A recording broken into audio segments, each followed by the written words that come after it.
अस्सलाम वालेकुम। आज हम अपने किचन में बना रहे हैं शामी क्लब सैंडविच। मेरे चैनल पे काफ़ी कबाबों की रेसिपी है, चने की दाल और कीमे के कबाब, शामी कबाब। तो हमने वही कबाब यूज़ कर रहे हैं। ये कबाब, टमाटर, खीरा, जो ब्रेड है जिसकी हमने साइडें हटा दी है, मायोनीज़ और केचप। तो हमने क्या करना है, तो हमने ब्रेड ली, इस पर लगाएंगे हम मायोनीज़।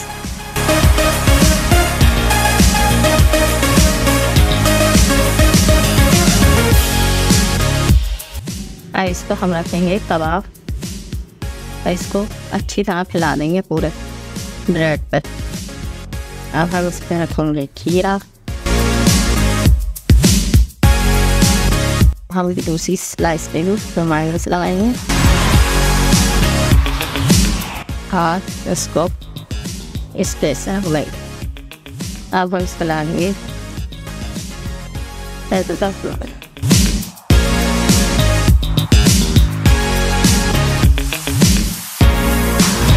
ये आमलेट है, इसमें हमने सिर्फ नमक और काली मिर्च डाल के इसका आमलेट बनाया है। उस पर रखो टमाटर,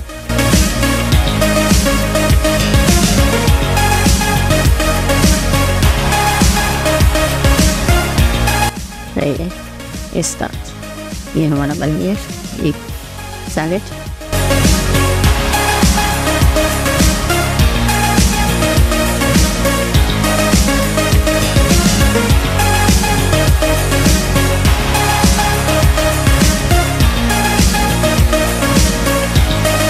वो हल्का सा सेक लिया है, आप चाहें तो भले ना सीखें।